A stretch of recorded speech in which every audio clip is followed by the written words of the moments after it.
Hey everybody, welcome to this episode of the Midflight Scramblers podcast. I'm your host Josh Bobinet, coming to you with my co-host JPC John Patrick Costello. Today we have the pleasure of interviewing longtime PGA Tour caddy and longtime PGA Champions Tour caddy Andy Davidson.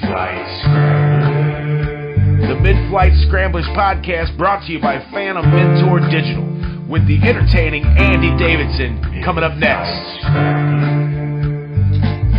Changed locations. I did. I'm in the basement now. Were you trying to just kind of avoid the activity of upstairs? Yeah, pretty much.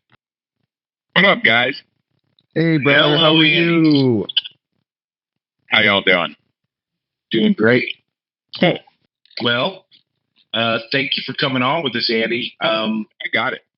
Yeah. I only met you one time. You and John have had some conversations. You guys have had maybe a few, right? Yeah. I met you. Okay, so I'm going to see if I got any of this correct, because it was a busy weekend that day. At the time I met you, we were down at the Tour Champions event, Jacksonville. Yep. I think you were on Fred Funk's bag. Am I wrong about that? I don't think I was working for Fred there. Yeah. Damn it. See, I knew I wouldn't get it right. You got the other stuff right, so. Yeah. What bag were you on? Do you remember? It was either Steve Jones or possibly could have been David Frost. I worked for David at that David Frost, that's who it was. David Frost, that's right. Yeah, Smitty hooked us up with some tickets that you got us that day. Yep, he sure did.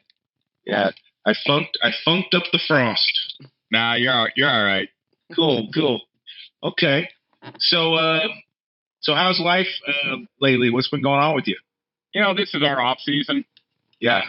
The great thing about the Champions Tour, well, if you want to call it great, but we're off all of November, all of December, all of January, and part of October. So they don't get out there when it gets cold, huh? It's not so much that, it's that we only have 28 events on the schedule. Right. Whereas the big tour has 42 events. So, we have a longer off season, and, these guys are older. They need time off. Yeah. Everybody's got to heal. Exactly. Everybody's got to put some ointment on the joints. They got to oil the joints. You're right. Oil the rusty joints and drink some eggnog and then get ready for next season. You're right. Okay, so because you and John know each other a little better than me and you know each other, not that much, but I mean, it makes it fun for me because I can ask just questions out of the blue, right? Go on. So I'm interested in knowing when you first picked up a golf club. Do you remember when you first started swinging a golf club? Probably I was about 8 or 9, but I never took golf seriously as a kid because my dad really didn't take golf seriously as a kid. I think the first person to put a club in my hand actually was one of my next door neighbors. Their dad was a big golfer. Right. But I grew up as a kid caddying at a local country club in Ohio. And that was actually my cousin's doing. He's the one that got me hooked into that. He said, you got to look into this. It's better that he did it when he was a kid. And he's about older than me. He said, it's a whole lot better than a paper route. Right. So how old were you when that started? This is in Akron? This is in Akron. When I started caddying at Portage Country Club in 1970 or 71. 70 or 71. Okay, so tell me about those early days of being a caddy. Were the older caddies, did they make it rough on you, or were they trying to help you along, or a little of both? Yeah, both. Yeah, a little of both. Yeah. And so, how old did you say you were again? I was about 10 when I started. About 10. Which you can't do anymore. I think now you can't do it until you're like 14. That's interesting. That bag was pretty big back then, wasn't it? You're not kidding, and I wasn't that. I was small. So you're caddying out at the country club, and what's like a day's pay for a 10-year-old caddy in 1971? Oh gosh, I gotta say, for a single bag, you guys are gonna be floored by this. I think we were making $4. $4 a round? Yeah. Oh wow. So back then, $4 would take you a little bit. I mean, when you're 10, I mean, that'll take you. That'll buy you some stuff, right? 71 would buy a whole lot of stuff. Right, man. Like a pack of smokes. Today it'll buy you a gallon of gas. Yeah. So, okay, so 71, you pick up the bag, you start carrying it around for dough.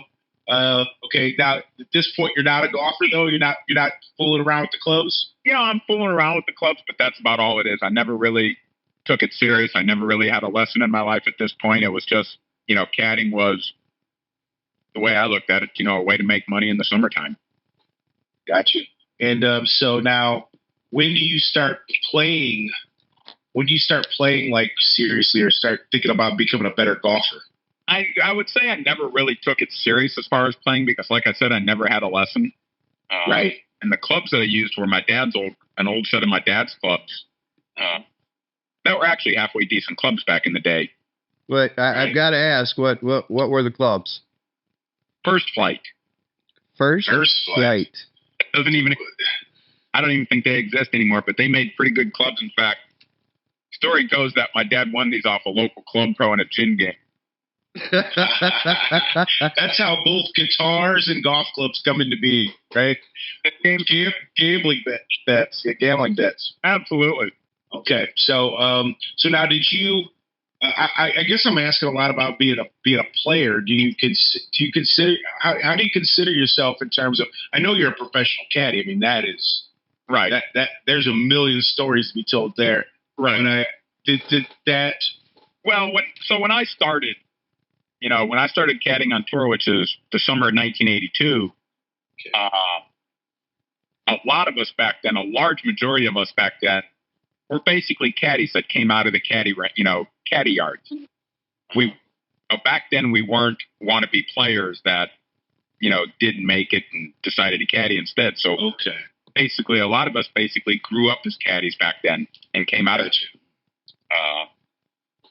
So that's the difference between then and today. Today, a lot of the caddies are younger kids. They tried to play either collegiately or professionally and couldn't make it, and they decided to go caddy for a buddy of theirs.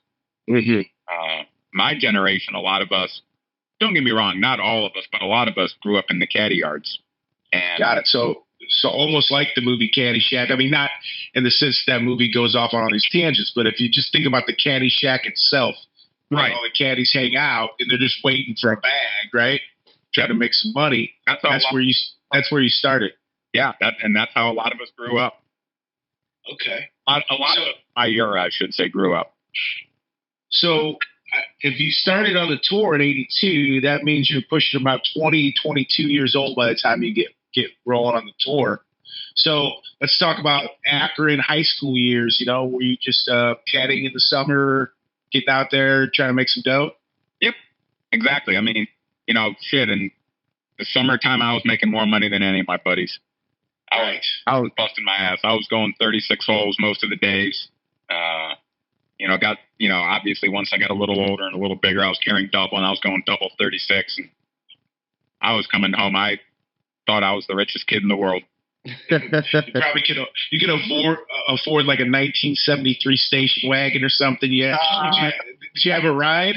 It was a 19 when I got old enough to drive, and this was money made caddying. I bought a 1968 Pontiac Grand Prix.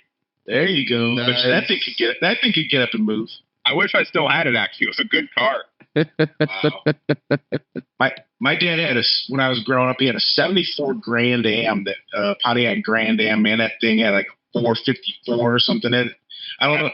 He wasn't even a gearhead. He just bought the car for this random reason. But that thing could fly, man. So I imagine that Pontiac Grand Prix could probably have a big old kind of muscly engine for that era, you know. It was a heavy car, but it did have a big muscly type engine. And yeah, cool. I bought it off I think I bought it off a friend of my dad's or something. And that's all caddy money. That was all caddy money. That kind of had to make you kind of feel good, you know, buy your first car. Better believe it. Yeah. Because cars equal chicks. Yes, they do. You know, it doesn't matter what. If you got wheels, man, you got an opportunity. You got a chance. Listen, I went to school with all the rich kids, so I wasn't real high up on the totem pole as far as that went. Right.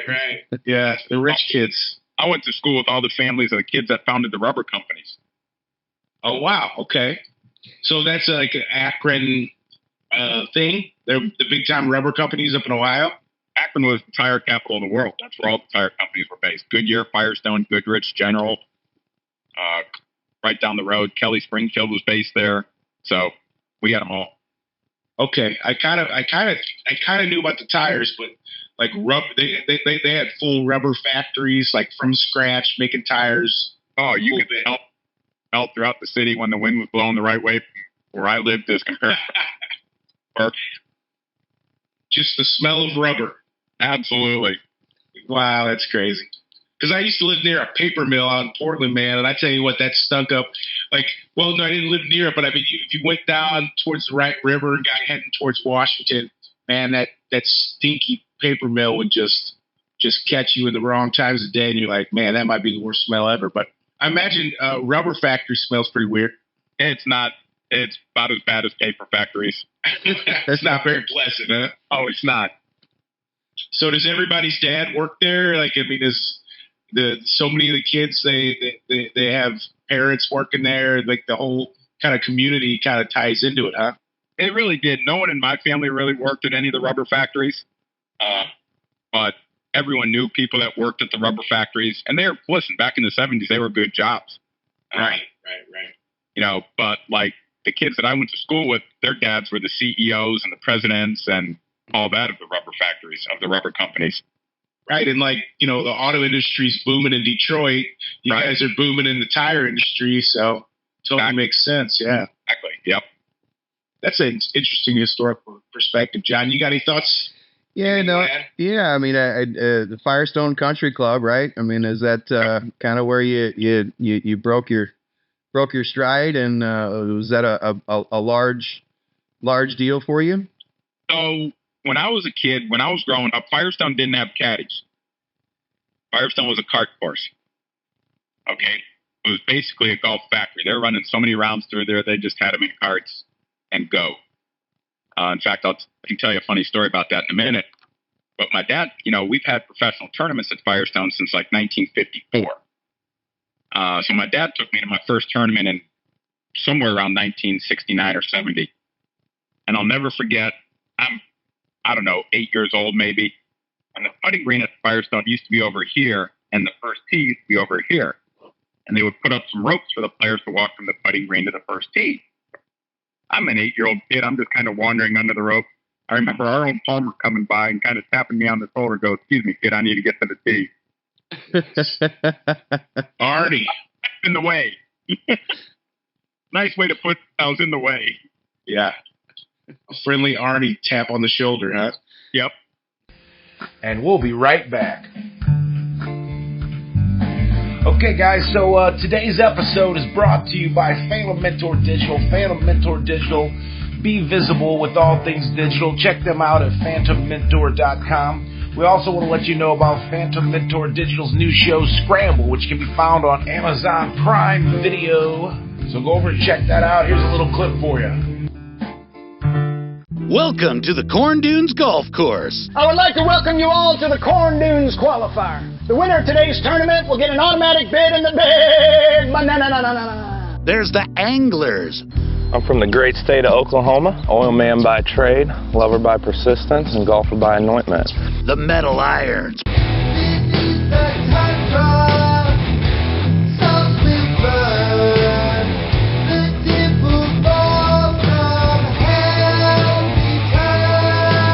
Real golf wives. What are you doing? The wind's picking up. Are you going to go down a club? I don't know, but this breeze feels amazing on my Botox. Denzel Washington. We've all seen you putt. I don't need that black magic voodoo nonsense that's in your putter to affect my putters. Jesus Chips. There's two things I love. It's golf and the Lord. So let's get to blessing. Johnny Longo and the Pindicate. The prize money, 10 times that of any other Scramble tournament. I mean, it's like the live tour of Scramble tournaments. Scramble, the first golf comedy TV series ever. Now available on Amazon Prime Video. So how about in the area? Were there other clubs, and where were you? Where was home base for you whenever you went out to these tournaments after you saw your first one? Because obviously you had a love for the game. So the club I grew up caddying at was a place called Portage Country Club, which was on the west side of Akron. It was the old money of Akron. It was the families that founded the rubber company. It was the families from Roadway Express Trucking. It was the families from Night Ritter newspaper. It was kind of like the Henry Fords of Akron. Yeah, exactly. You know, like the Carnegie family of Akron, right? That's where they all were. In fact, in the 50s, William Clay Ford married Martha Firestone. Ah. Okay, and that's since the wedding was actually at the club that I grew up caddying at. And so she was the youngest daughter of Harvey Firestone Jr. So Harvey Firestone Jr. was the oldest son of Harvey Firestone, who founded Firestone Tire and Rubber.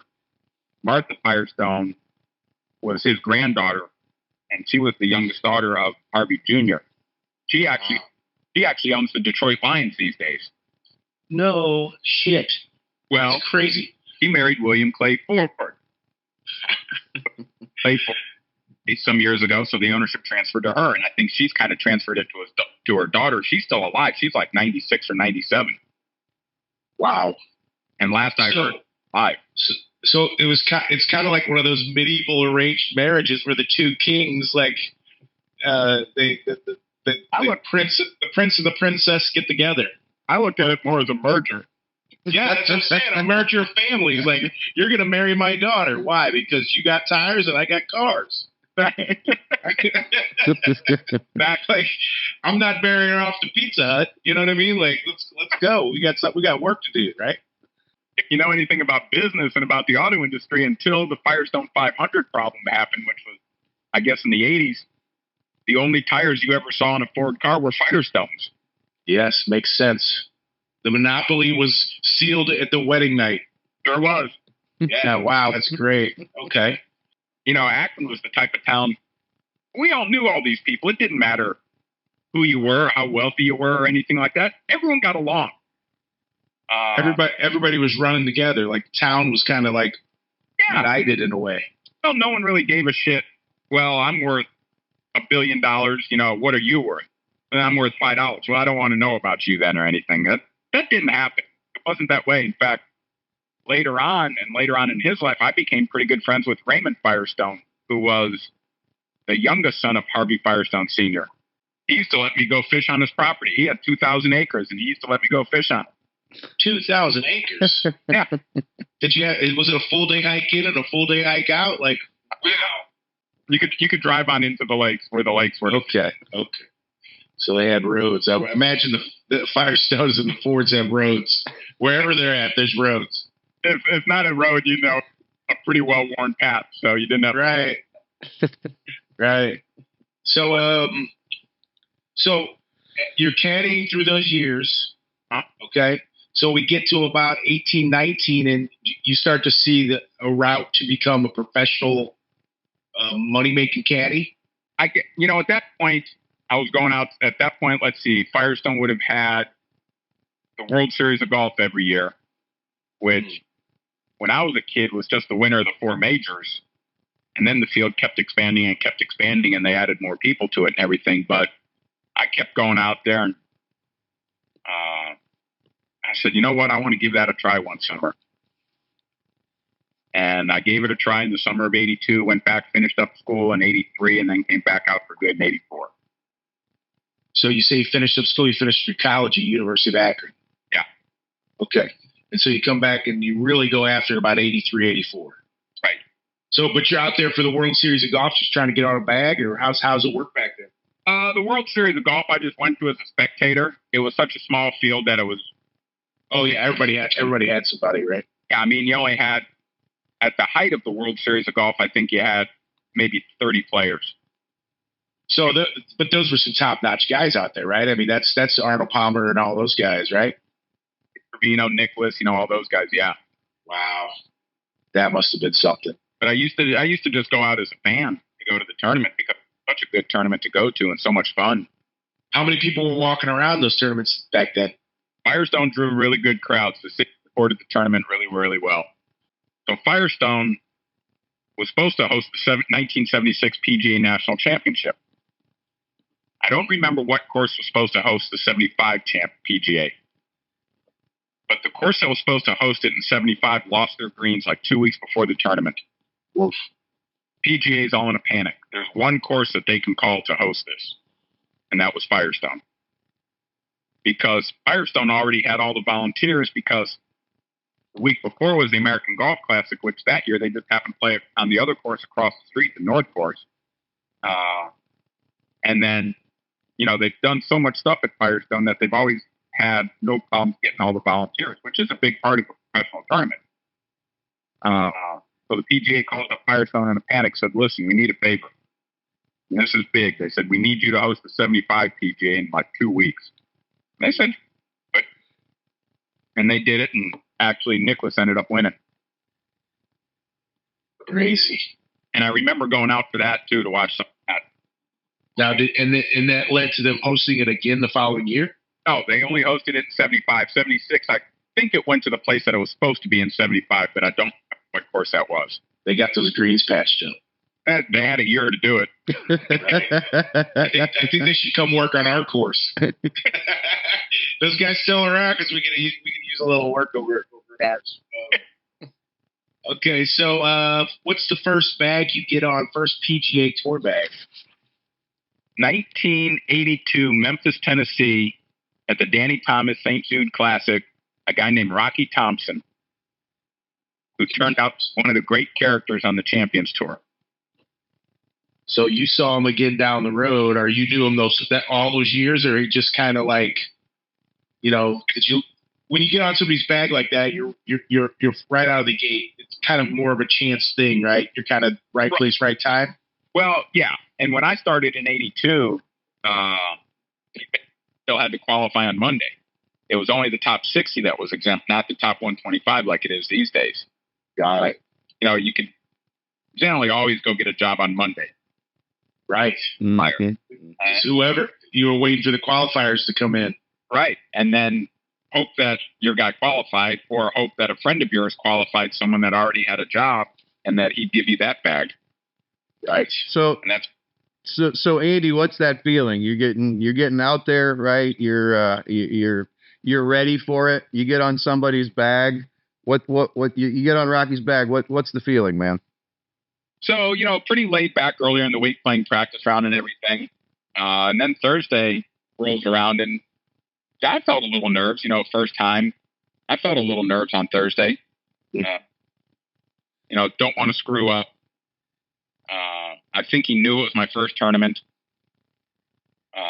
You know, the big thing was don't screw up the yardage. You know, don't screw up anything, you know, knowing where to stand and all that. But if you guys want to know a good story of what the whole week was like, what the beginning of the week was like, I can give you a good one about that tournament. Please. Okay, so someone else remembers the rest of this story and has reminded me. I go, shit, I was paired with you. He said, yes, you were. We were paired with Tommy Armour, the third. Famous Tommy Armour, the third. I got it. We're paired with Tommy. His brother, who I became really good friends with, was caddying for him. We're on, and I don't remember who the third was. I think his brother does, because his brother's reminded me of the episode a few times. We're on about the 10th hole, and Tommy's reading a putt. And so Tommy's here. So the ball's here, the hole's here, going this way. And all of a sudden, Tommy says to his brother, Andy, come here, take a look at this. Andy goes and takes a look at the putt. And then he says, Rocky, come here, I want you guys to come over here and see this. Get all behind me. Now, at this point, we're obviously not reading the line because that's not allowed. There was a girl over here sitting on the hill with a short skirt and a leg spread wide open and no panties.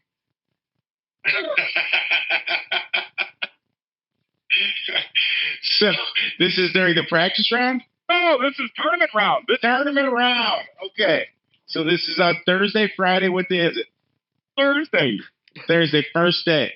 So So she's just sitting up there, letting everybody see what she's got going on, and you guys are like, "What? How much?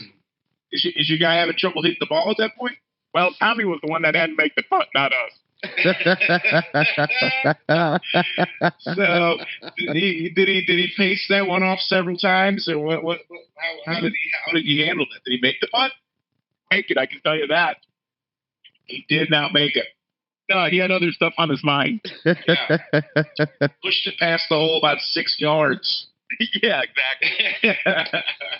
So that's the first bag. Okay, cool. That's my introduction to the PGA Tour.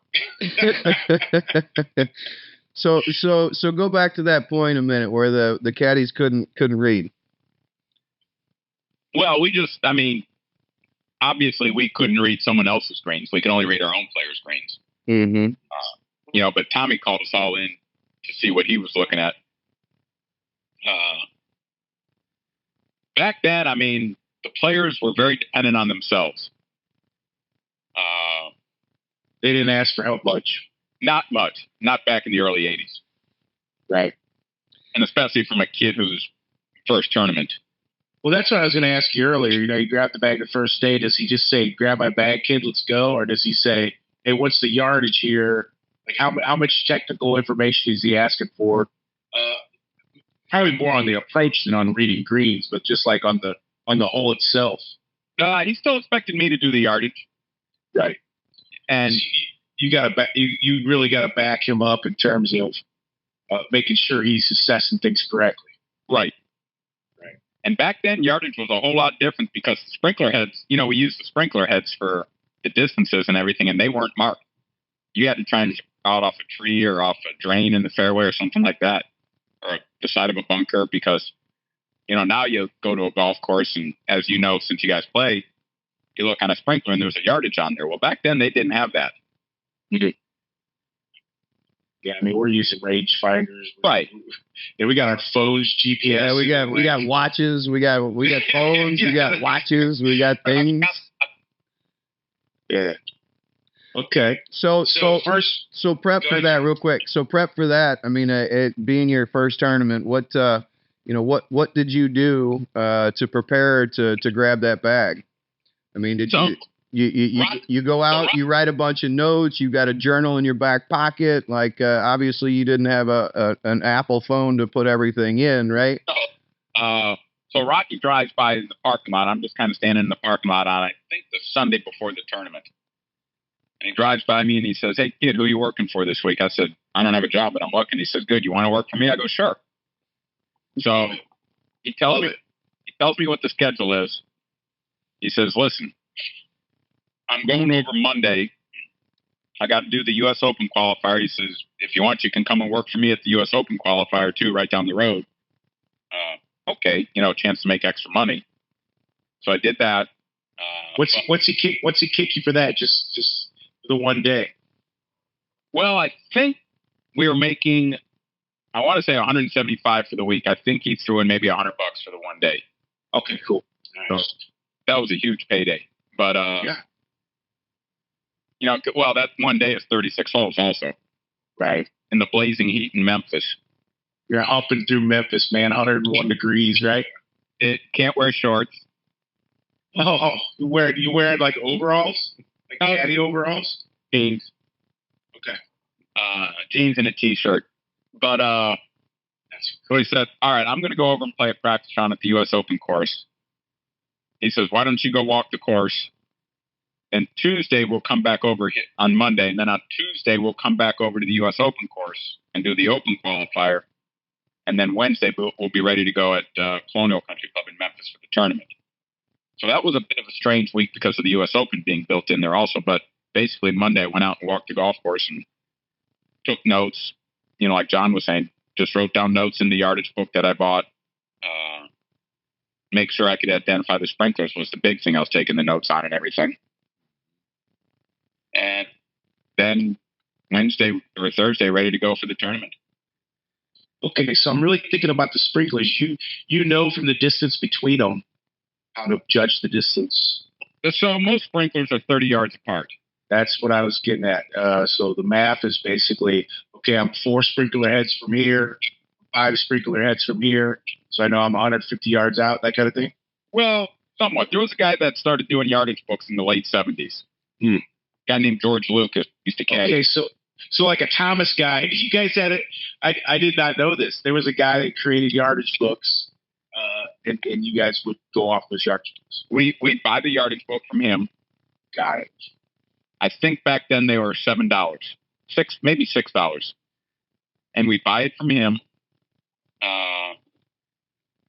And then we would go walk the course just to the older guys would guys that have been doing it for a long time, they would familiarize themselves with it. For me, being a newbie, I'm going out there to walk the golf course, see what the golf course looks like. Make sure I can identify the sprinklers. I see one here, it's opposite the middle of the trap. Okay, I got it. I know which one this is, and then I can take things off of that, knowing where that sprinkler is. So yeah, you're pretty right with what you said there.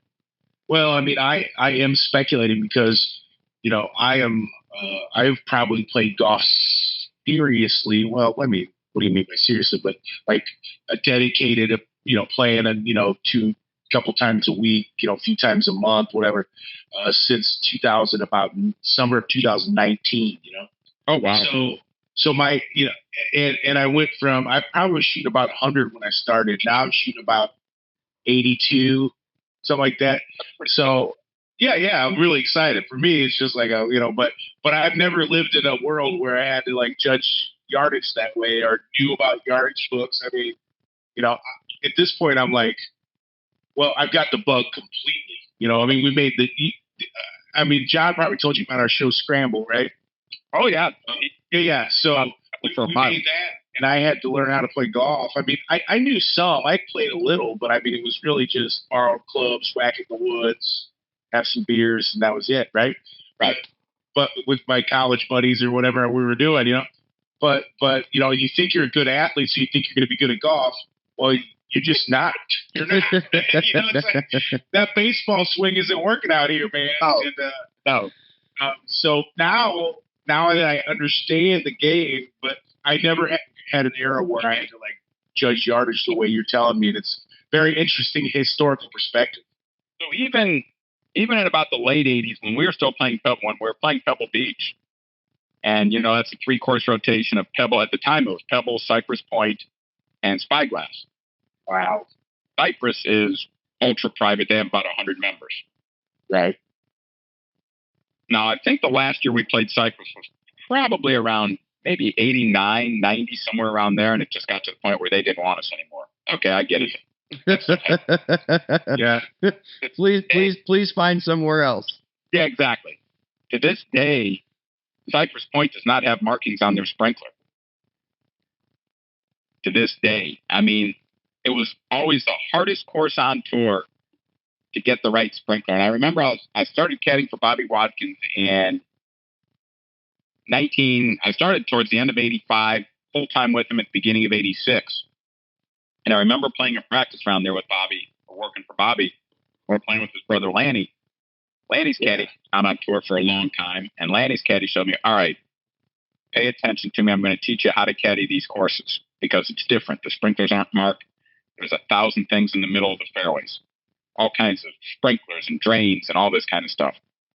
He said, what you do is you take one sprinkler per hole that you can identify, and you take everything off of that. If you know it, it said it doesn't matter if you have to walk 30 yards to that sprinkler, you do it because you know you're not going to make a mistake. Mm-hmm. And I've seen more caddies get fired after leaving Cypress Point than any other course on tour. In fact, you're lucky you got that information. Well, we're playing a practice round one year with Lanny, and his caddy at that time, the guy that taught me, a guy named Big Money Griff. Either Big Money was sick or his mom was sick. I don't remember which, but he couldn't work the West Coast. And I think even later on in the year, he still couldn't work some tournaments. And he brought in this guy who was an assistant pro from Congressional over in D.C., who was a friend of a friend. So Lanny gives him a try, and we're out at Pebble, and I'm doing the same thing with him that Lanny's caddy did with me. On this hole, you use this sprinkler, you'll never be wrong. You got this little dip in the fairway that'll show you right where it is. Perfect. And he's got this British accent. He's from England. He goes, I know what I'm doing. Lanny looks at Trevor. One time in your life, keep your mouth shut and your ears open and listen. Andy's trying to help you. You've blown every sprinkler today. The only way I know how far it is because I'm listening to him give Bobby the numbers. Did you run into a lot of caddies that had egos about like they could put a thumb in the air and they'd be able to judge distance or whatever, like they thought they were better than they were? There was a few caddies that had giant egos. One of them, and I'm not going to go into his name. He's still out there caddying. Yeah. He and I have actually become really good friends. And he's mellowed. But, like, he started in the late 60s. He was one of the first guys to ever caddy on the PGA Tour full time.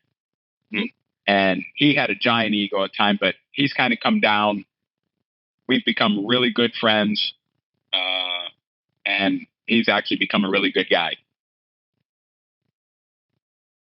Well, there is the occasional, like, I mean, in that situation where the guy was telling you that he knew what he was doing, right? And his golfer's like, shut up, listen to Andy, right? Yeah, it's like one of those kind of perfect moments, right?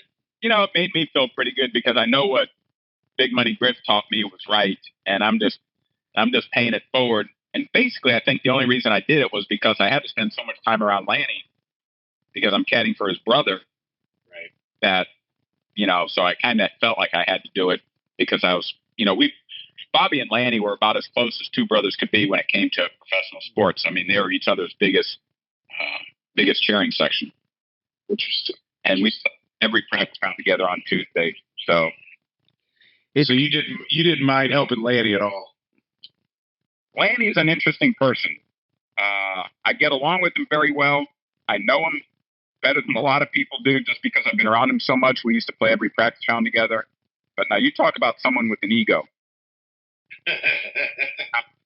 Listen, I say that, but he's also got a record to back it up. He's won 21 times on the PGA Tour. He's got a major. He's got a U.S. amateur. So he had a tremendous career. Mm-hmm. But he also has a tremendous ego, but he had a career that could back up the ego too. Right. He knew how good he was. And he would be the first to tell you. Right. Well, I mean, I think this might be a strange comparison, but Laney Watkins and Fuzzy Zeller, they're kind of this comparable level guys in terms of their success, right? Am I getting this anywhere near right? Yeah. I guess the difference is Fuzzy has one more major. Lanny has probably 10 more tour wins. Got it. So they're very comparable, and it's the same era. So yeah. I mean, I think of Lanny in the same kind of way. I think like that kind of late 70s, early 80s golfer before the sport really popped, before Tiger. You know what I mean? Like, but still famous. Those guys were very well respected in the sport, and very well known. Yeah, very much so. And it sounds like too, just in the conversation and the research that I've done in the past on the game early on, it sounds like there were a lot of family members that played the game and that were in the game. We've talked about a few, but what families, brothers or cousins or kin, right? So we have, we're from St. Clair County in Illinois. And we got the Hoffmans. And we've got Jay Haas. There's Jay Haas. That's right. Yeah. There's so many different families. The St. Clair Country Club where we hosted the event or the shooting for Scramble. It's Bob Golby's place, right? Right. God rest his soul. And then the Haas's come out of the family. Right. And they're, just unbelievable on tour, right? So, is there any other, families that really stick out? From my perspective, that my era, so to speak. Nothing to that extent. But Curtis's brother Alan played the tour. Curtis has a twin brother, Alan Strange, and he played the tour for a while. Obviously, Bobby and Lanny. You had Lionel and Jay Abear, which is going back even a little bit farther. Mm-hmm. So there were some. The Haas's, Bob Goldby and Jay Haas may be the best example. Yeah.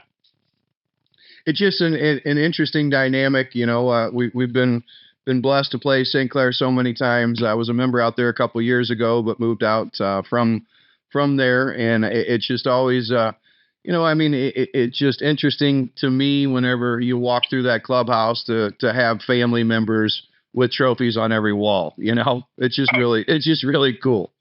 Absolutely. And I mean, for some time, I love going to some of these old courses that have hosted events over the years and just looking at all the memorabilia on the wall.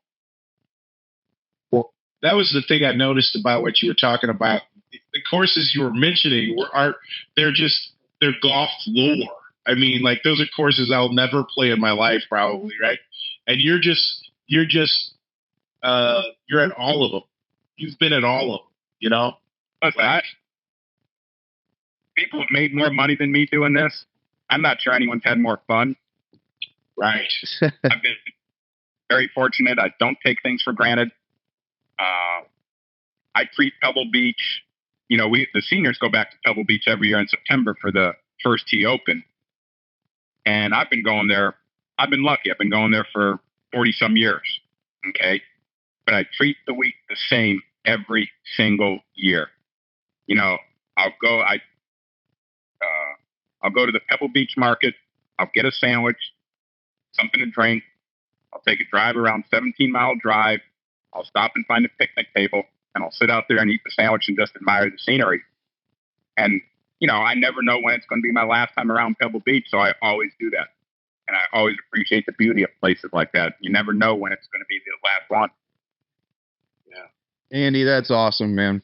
What a blessing. Yeah, it is a blessing. And you also got to see these places long before they had the lore that they have now. Like, you were there, like, 90s, like. Absolutely. Wow, that's amazing. Yeah. And, you know, like I said, I don't take things for granted. I still enjoy doing what I do.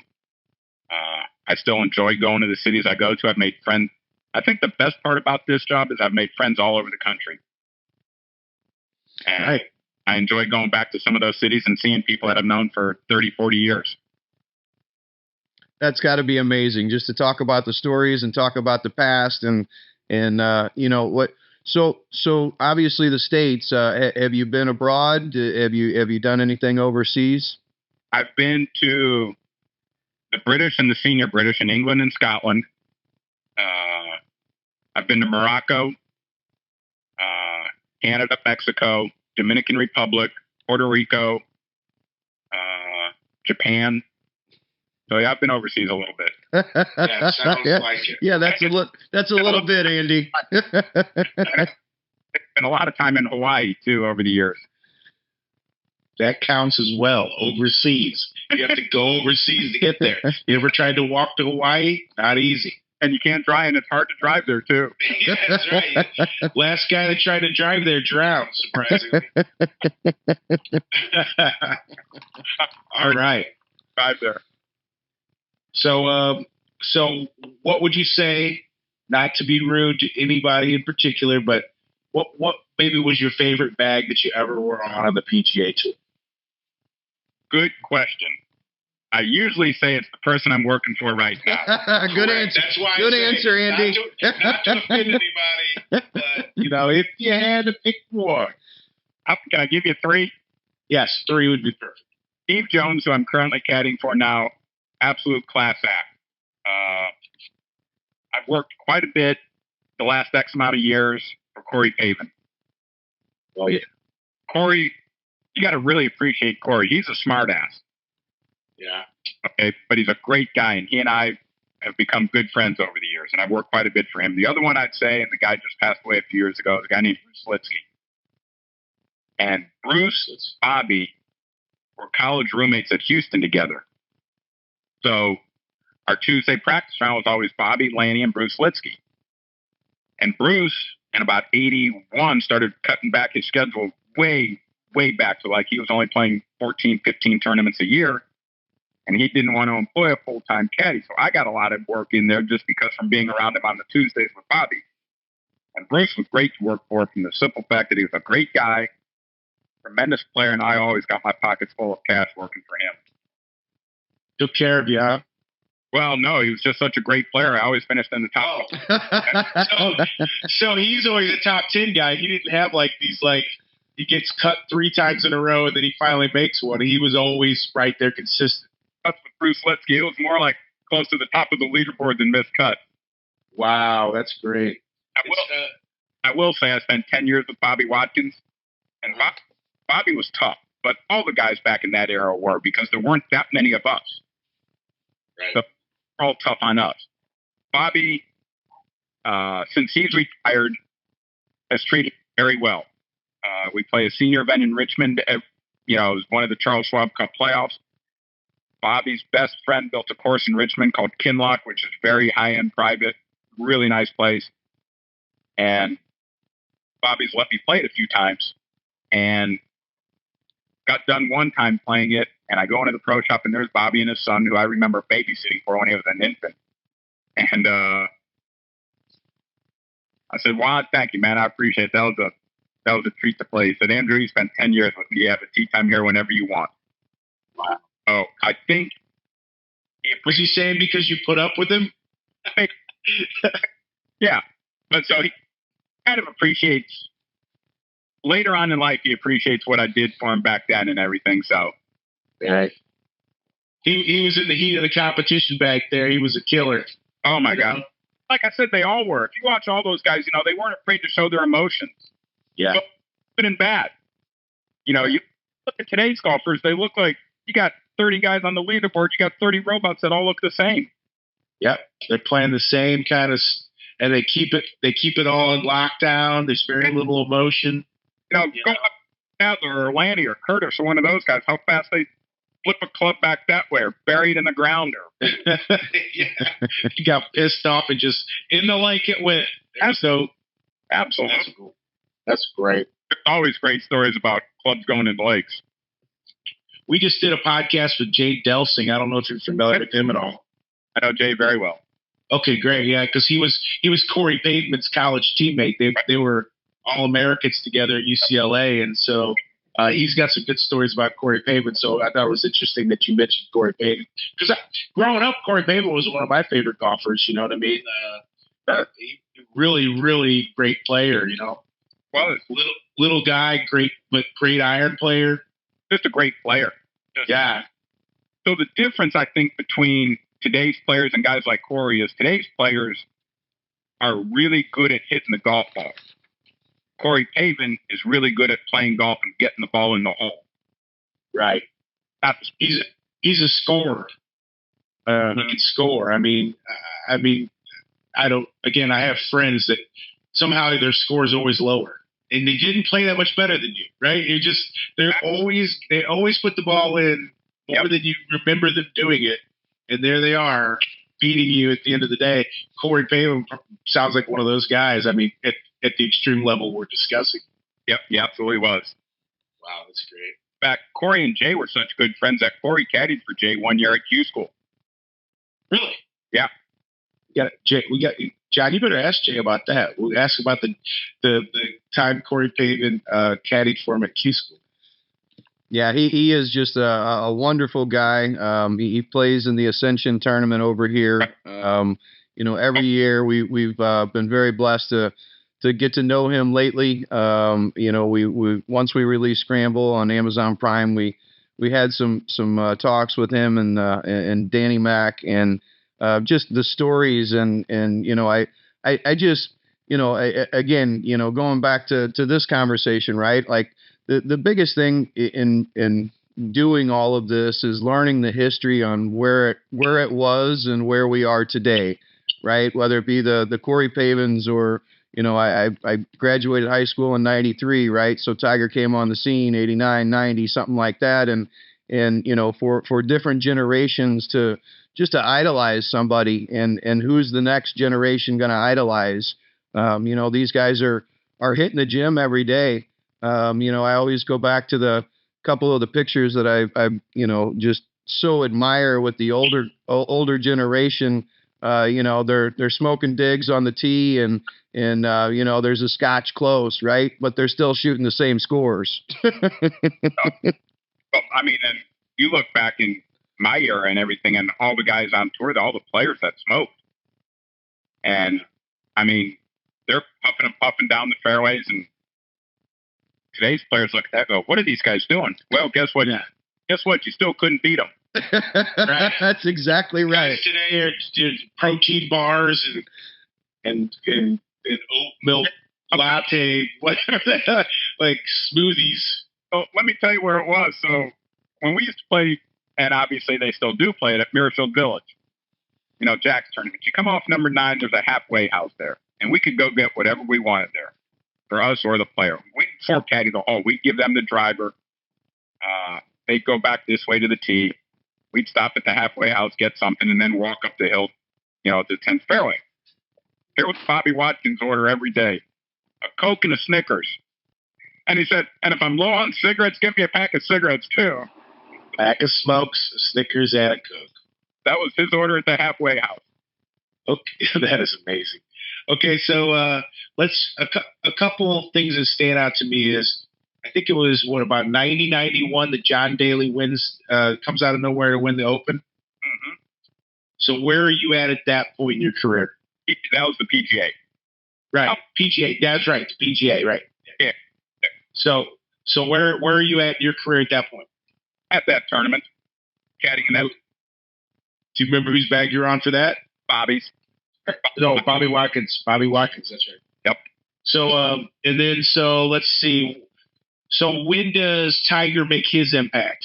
96 is when he comes out. He comes out, and where are you at that point? I think I was caddying on the regular tour at that time for maybe Andy B. Andy B.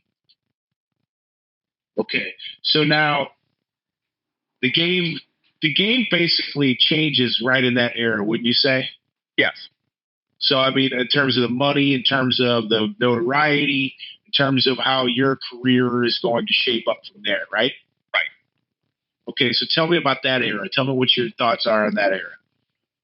My thoughts in that era was, I mean, we could all see that this guy was off the charts, that he was from another league and everything. Right. I was getting older. The players that I knew were getting older. I was kind of starting to work my way to the Champions Tour at that point, and looking for guys that were about 48 or 49 years old. Right. Make a run with them at 48, 49, and then hopefully go to the Champions Tour with them. Back then called the Senior Tour. I would like to have been around on the PGA Tour with those giant purses and what Tiger did and everything, but it's one of those things. Timing didn't quite work that way.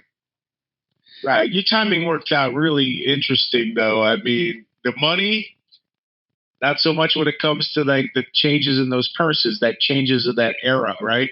Right. But in terms of seeing one of the most unique periods of golf ever, I mean, you saw it. Oh, yeah. But then Greg Norman, Davis Love, Freddie Couples. Go back farther. I was paired with Nicklaus a few times. I was paired with Trevino quite a few times. I was paired with Billy Casper. I was paired with Johnny Miller. So I've seen, forget today's era. I've seen the best. I was paired with the best of the best. I've seen it. I've paired with Arnold. I've seen the best of the best up close and personal. This is the most difficult question I'll ever ask you. What the hell did that look like? Which one? Like, I mean, Nicklaus, Miller, Trevino, watching those guys play with those dated clubs, the dated technology, and just how pure they had to hit the ball. Trevino never shut the hell up. No, he still doesn't. I've seen him recently, and he still doesn't shut up. He still doesn't shut up. And I'm caddying for Bobby, who's really quiet. Right. And Trevino's going, yeah. You couldn't shut him up if you duct taped his mouth. But you watch these guys, and you watch the guys of that era, and you just realize how good they really were.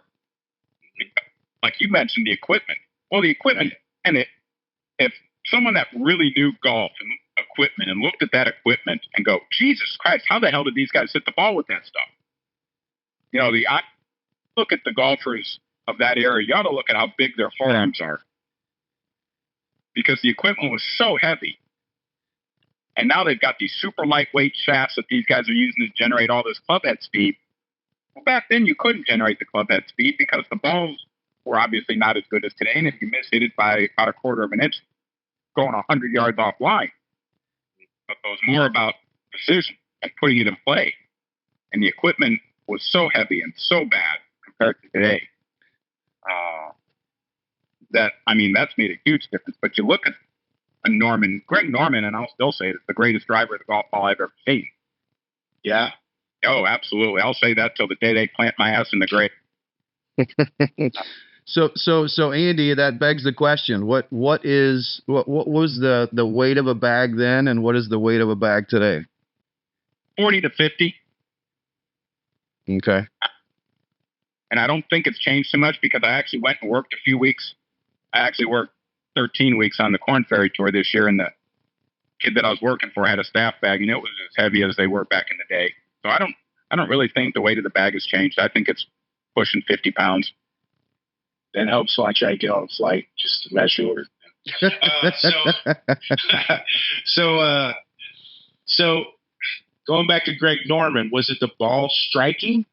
Oh, he was phenomenal. He could just hit it pure every time. Well, he hit it pure more times than most. And he had a lot of distance? He had a ton of distance. Wow.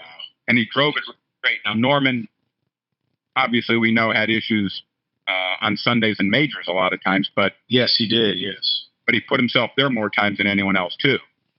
Yes, he also put himself there with a chance to win, and he just didn't get it done. And a hell of a dresser.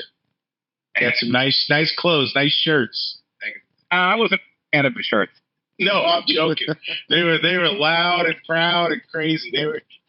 But I mean, you knew who it was. I mean, the minute the camera cut to him, you knew who it was. Absolutely, knew that. Hair flying everywhere, or white hair, whatever color it was. Yeah, man, he looked like Crocodile Dundee, like every bit of it. Yeah, and he came along about the same time the movie did. Yeah, he's like, now that's a driver. Well, okay, so we don't want to keep you too long. We're heading up on an hour now, Andy. So is there anything that you want to talk about? Because I saw that you did some stuff with some charities back in the day. I mean, you put together some events. I thought that was interesting. I read something on an article. I worked with a buddy of mine in Grand Rapids, caddy on tour in the 70s and still a little bit in the 80s, on putting together a caddy which was a caddy instead of a pro, and 4 amateurs raising money for ALS up in Grand Rapids, Michigan.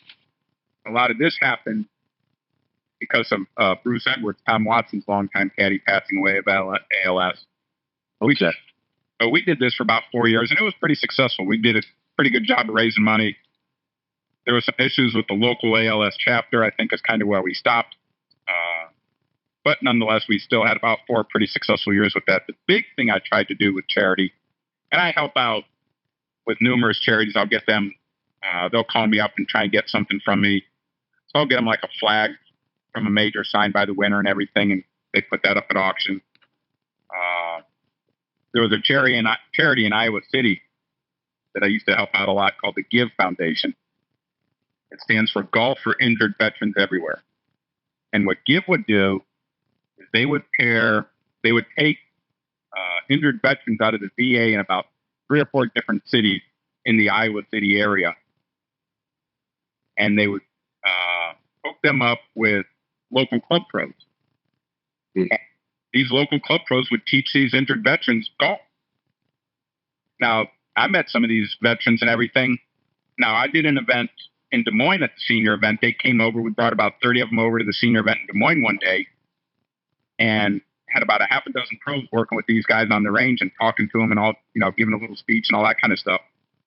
There was a guy on there at that event in Des Moines. He hadn't left his house in like 3 years. And Give got him out of the house.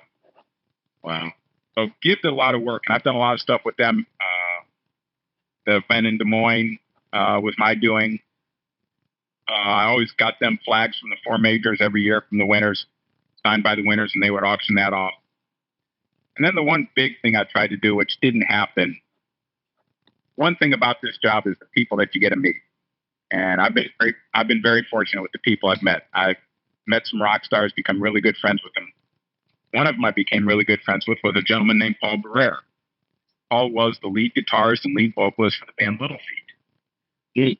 A little bit before your time and everything, but they're still touring today. And Paul and I tried to pull off, this is in about 2008, so you can think about what was happening in 2008 with the economy and all that. We tried to pull off the Rockin' Caddy Invitational to benefit ALS. So this was going to be a huge event out in Vegas with a rock star playing, a caddy playing, and 3 amateurs paying, and then there was going to be a big concert and all that. Well, 2008 when the economy crashed. And it just never happened. And this was all because of Bruce Edwards and a guy named Neon Park who did all the artwork for Little Feat for their album covers, who passed away of ALS. So we were kind of merging the two. But unfortunately, that event didn't happen, and then Paul passed away about 5 years ago of liver cancer. So that event probably never will happen. But that would have been fun if we could have pulled that off. Well, and we're actually guys from St. Louis in that too. Really? Yeah. Some guys that Paul knew in St. Louis we were trying to work with to get this thing going. Well, it sounds like you've always kept charity in your wheelhouse, in your zone, like that it's something that you have worked on pretty hard. You know what? There's a lot of opportunities that come to me doing what I do and everything, and if I can help someone out just by getting them a flag signed by someone, it's not that big a deal to do. Or whatever. Like, I got a cousin out in California who works for a nonprofit. He's actually a paid employee of a nonprofit, and it's for older, somewhat down on their luck Jewish people out in L.A. or in the L.A. area. They had a big golf event and everything, and he called me up one day and said, "Can you get anything for us?" I said, "Well, let me see what I can do." So I made a few calls and struck out there. I said, "All right, Sam, I struck out on the 3 things I want to do. Let me see what I can do." So I called Joe LaCava, Tiger's old caddy. I said, "Joe, I need a flag from Tiger signed back from a major signed for a charity out in L.A. He said, "What's the charity?" I told him. He said, "All right, let me call the office." 5 days later, my cousin called me. "Dude, you got to be kidding me. How'd you do this?" And they got a flag signed by Tiger for their auction. Wow. That boy, Andy. That one had to feel good. Yeah, it does. I mean, not that hard to do either. People, a lot of people don't take the time to do it, but it's certainly not hard to do. Right. With all the context that we have. Okay, so we're going to let you off the hook now. We're at about an hour. So thanks again. Thanks so much for doing this, John. By the way, what's your favorite Little Feat song? Fat Man in the Bathtub.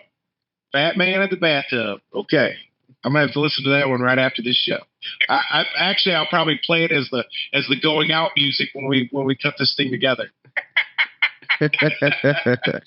Andy, we cannot appreciate your time more, man. I really appreciate you coming on and giving us the real perspective through generations of golf. I mean, it's just something that I tell anybody I talk to talking about golf, it's the hardest game that I've ever done. I was soccer and baseball. Josh was football and baseball. We play a couple times a week whenever we can. But it is the hardest game I've ever tried in my life. And I just hope more people try it. I hope the youth of America tries it. And through all of the charities and things that you guys work on, not only yourself, but all the other caddies and in your industry, it's the best game ever. And it's so fun to get out on the course with people and interact. I just think, the camaraderie on a golf course, there's so much business that gets done. And so many people that love the sport, we're B players. We want to be A players. There's D players. They want to be A players. It's just a wonderful environment. I can't thank you enough for coming on, man. No problem. And when you said how it's the hardest sport, I'm completely. God that invented this were drunk out of their minds when they did. Right. It's definitely a 4-letter word. Yes, it is. Yes. And it reminds me of the Robin Williams comedy bit about, no, we're going to put the whole way the fuck over there. And it's like, there's going to be weeds in front of it and trees. Like, whoever created this sport is just highly admired. That's the greatest bit of all time. It is the greatest, isn't it? Yes. I love it. I do it no justice, but it is amazing. Oh, I still watch it. I still laugh. Well, I want you to know, Andy, that I will caddy for you anytime, anywhere. Okay? I will carry your bag anytime, anywhere, okay? As long as we go out there and have fun and we have some beer and we have some music playing, that's all I need, buddy. We know this game. We'll visit you when you come down there. Thank you so much for coming on, Andy. You got it. Thank you. Thank all you, brother. Man. Thank you. Take it easy, buddy. See you guys soon. Yep. Okay, so that's our really wonderful conversation with the wonderful Andy Davidson, longtime PGA Tour and Champions Tour caddy. Just a hell of a guy, and we had a great time talking to him. I want to say thanks to my co-host, JPC, John Patrick Costello. And go ahead and like and subscribe below, because we'd love for you to come back and listen to the next episode of the Midnight Scramblers podcast.